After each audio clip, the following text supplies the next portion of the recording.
Seperti yang kita ketahui bahwa Indonesia memang identik dengan hal-hal mistis.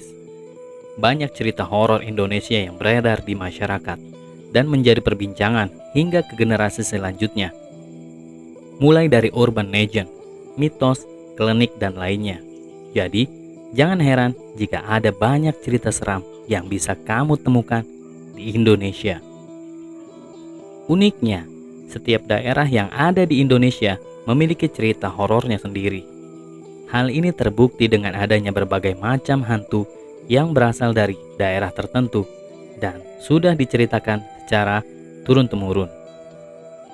Kali ini, Horror Insight ingin membahas sosok kuntilanak. Dari sejarah dan hal lainnya akan kami bahas di video ini. Jadi, jika saat ini kamu sedang sendirian, tolong pastikan dia tidak ikut mendengarnya dari belakang kamu.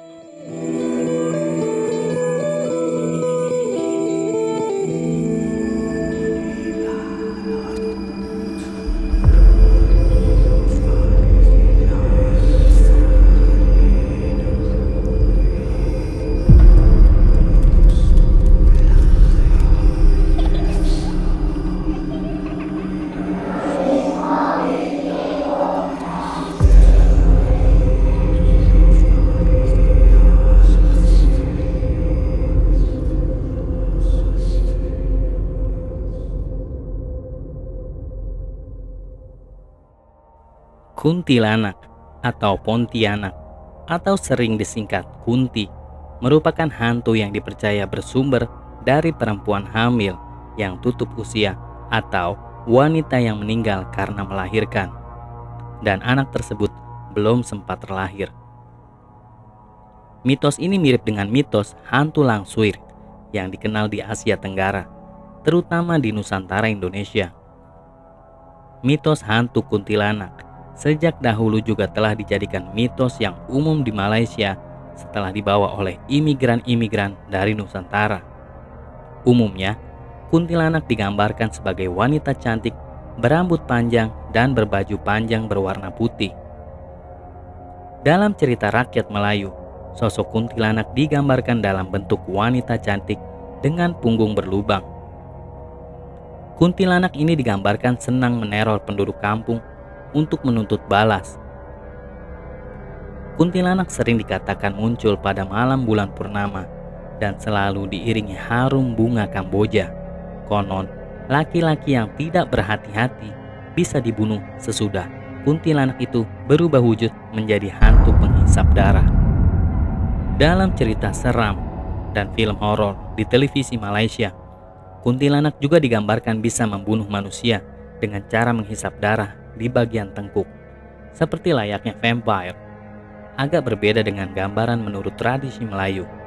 Kuntilanak menurut tradisi Sunda tidak memiliki lubang di punggung. Jenis yang memiliki lubang di punggung sebagaimana deskripsi yang disebutkan tadi dinamai dengan sundel bolong.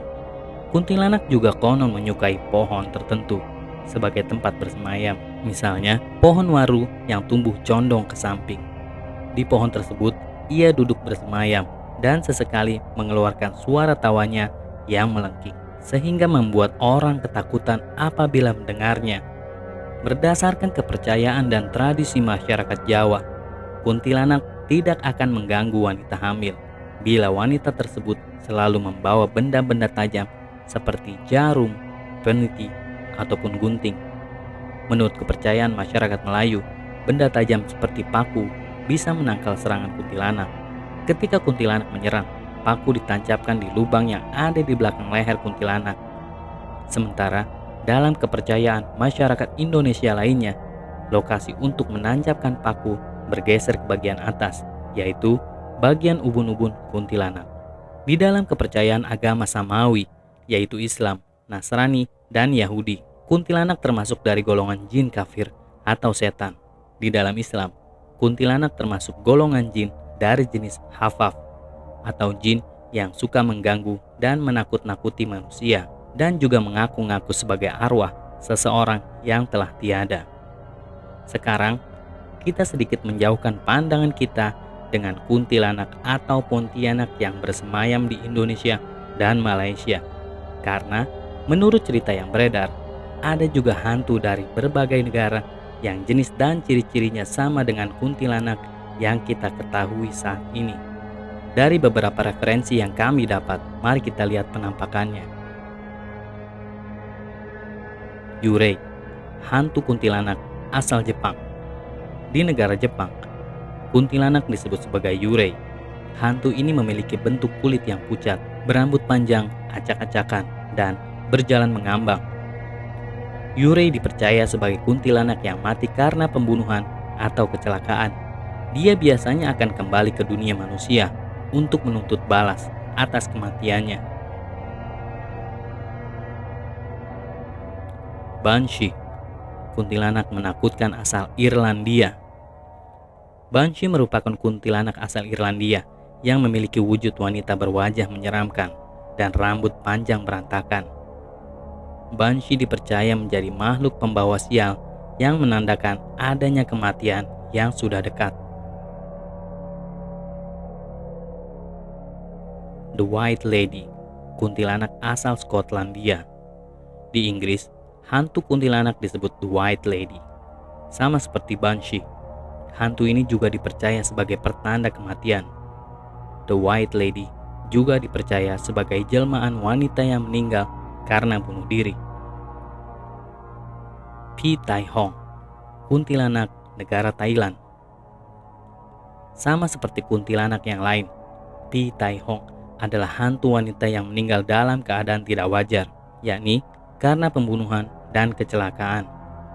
Kematian mendadak membuatnya tidak tenang, sehingga arwahnya terus penasaran selamanya. Cheonyo Guishin, kuntilanak penuh darah asal Korea. Cheonyo Guishin merupakan kuntilanak yang terkenal di negara Korea. Menurut kepercayaan setempat, Cheonyo adalah jelmaan wanita muda yang meninggal dalam keadaan perawan. Wanita ini memiliki wujud rambut yang sangat panjang dan mengenakan baju putih tradisional Korea. Ciri khas lainnya ada darah menetes-netes dari mulutnya. Aswang, kuntilanak jelmaan penyihir asal Filipina. Aswang merupakan hantu kuntilanak asal Filipina yang diduga adalah jelmaan penyihir wanita yang mati penasaran. Jika kuntilanak adalah hantu yang diam di tempat atau melayang saat menampakkan diri, maka Aswang adalah hantu yang terkenal agresif. Dia bisa menjadi hantu yang kejam dan menyeramkan, yang menakuti manusia. Rusalki, kuntilanak jelmaan wanita bunuh diri asal Rusia. Rusalki adalah kuntilanak asal Rusia yang merupakan jelmaan roh wanita meninggal sambil membawa anaknya. Beda dengan kuntilanak lainnya, Rusalki lebih suka menampakkan diri di dekat air atau rawa-rawa. Menurut mitologi Rusia, hantu ini muncul sebagai jelmaan wanita meninggal di dekat air atau meninggal bunuh diri. La Llorona, kuntilanak dari Spanyol. La Llorona merupakan kuntilanak asal Spanyol yang sangat terkenal. Hantu ini adalah jelmaan dari wanita yang kehilangan anaknya. Dia berwujud dengan rambut hitam panjang, bergaun putih panjang, dan mempunyai kuku-kuku panjang dan tajam.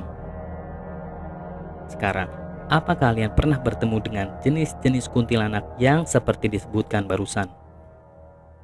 Pernahkah terbersit di pikiran kalian mengapa hantu ini disebut kuntilanak atau Pontianak? Ternyata, nama kuntilanak tidak muncul dengan sendirinya saja, melainkan memang ada yang menamainya. Bermula ketika Sultan Syarif Abdurrahman Al-Qadri ingin mendirikan kerajaan Pontianak yang berkaitan dengan hantu kuntilanak. Ditulis oleh Zainuddin HM pada buku Asal-Usul Kota-Kota di Indonesia Tempo Dulu.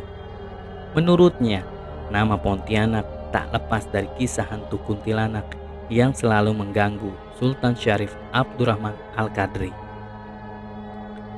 Sultan Syarif Abdurrahman Al-Qadri lahir pada tahun 1142 Hijriah atau sekitar 1729 hingga 1730 Masehi Ia adalah putra dari Al-Habib Husin, seorang penyebar ajaran Islam yang berasal dari Arab. Dirinya adalah pendiri serta menjadi sultan pertama di kerajaan Pontianak. Menurut cerita, Syarif Abdurrahman saat menyusuri Sungai Kapuas, ia sering diganggu oleh hantu perempuan. Karena itu, ia terpaksa melepaskan tembakan meriam untuk mengusir hantu-hantu itu, sekaligus menandakan di mana meriam itu jatuh, maka di sanalah wilayah kesultanannya dibangun. Sang raja menembakkan meriam ke 3 tempat, yang kemudian jadi 3 titik pembangunan Pontianak. Ternyata, tembakan meriam yang suaranya sangat kencang itu berhasil menakuti para hantu sehingga mereka pergi dari hutan. Ketiga titik tersebut adalah Istana Qadariyah, Masjid Jami Sultan Abdurrahman, dan pemakaman anggota keluarga kesultanan. Sedangkan, mengapa kota itu kemudian bernama Pontianak? Karena dahulu banyak hantu perempuan yang mendiami tempat ini.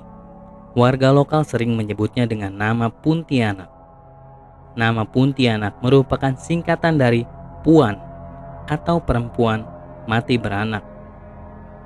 Lalu, mengapa kita mengenalnya dengan nama Kuntilanak? Ternyata ada versi lain yang mengatakan bahwa ketika kisah Syarif Abdurrahman yang diganggu oleh hantu berwujud perempuan saat dirinya sedang menyusuri Sungai Kapuas, tempat tersebut bernama Kuntien yang banyak dihuni oleh etnis Tionghoa di sepanjang pesisir Sungai Kapuas. Logat masyarakat Tionghoa biasanya memberikan penambahan lafal di akhir kalimat atau kata, namun tidak mengurangi atau menambah arti dari kalimat yang sebenarnya, sehingga dalam pelafalan Kuntian menjadi Kuntianak. Itulah mengapa hantu hutan tersebut diberi nama Kuntilanak atau hantu perempuan yang berasal dari daerah Kuntien. Seiring berjalannya waktu dan cerita dari mulut ke mulut ke seluruh Nusantara, maka nama hantu perempuan dengan gaun putih menjuntai itu terkenal dengan nama Kuntilanak.